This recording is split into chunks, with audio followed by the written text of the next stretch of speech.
Several Suncoast residents are mourning the deaths of their dear friends, Debbie Reynolds and her daughter, Carrie Fisher. ABC 7's Linda Carson has more.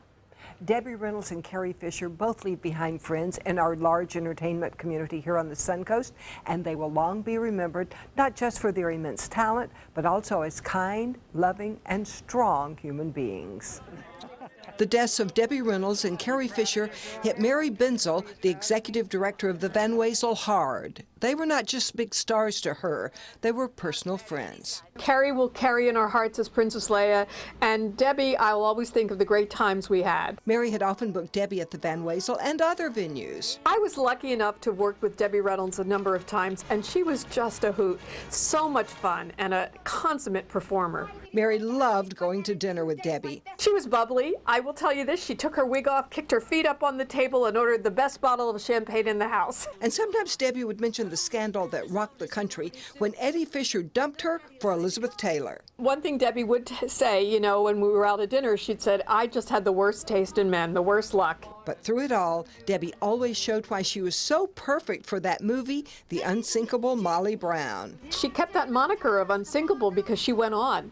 You know, she lost her fortune, she got it back, and she never stopped working. Mary also knew Carrie Fisher and was almost able to bring her show Wishful Drinking to the Van Wezel. She would tell the whole story of her life, and she had a blackboard where she had Elizabeth Taylor's picture here and her mother's picture here and Eddie Fisher here, and she would diagram, and this is who this person is, and she was so quick with the joke. Suncoast director, choreographer, singer, and dancer Dwayne Barrett also knew Debbie Reynolds. He performed with her on a cruise ship in 1994. It was a cruise line company called the Royal Viking Cruise Line, and she came on as a guest entertainer, so we got to have dinner with her, we got to meet her, we got to open for her in her show, and we got to learn a lot of amazing stories about her and her career. She liked to hang out with the cast. Go to like the Midnight Sun Lounge, and she would shake a tail feather with us.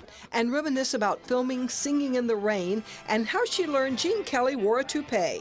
She's on the ladder, and they were chit-chatting, and she was chewing gum, and they said action, and she took her chewing gum and stuck it under the ladder, which she's standing up on, and Gene Kelly's standing on it, and then his toupee got stuck to the chewing gum. And she often spoke of her daughter Carrie. She loved her with all of her heart, and you could see when she talked about her, she would still light up. And our hearts go out to Debbie Reynolds' son, Todd, and to Carrie Fisher's daughter, Billy, as they are left to deal with this double loss. It's got to be so hard for the family. I can't even imagine, one after the next, and oh, it's just They awful. were great ladies. They really were great ladies. legends, definitely. You both get the feeling that both of those ladies just lit up the room when they walked in. Yeah.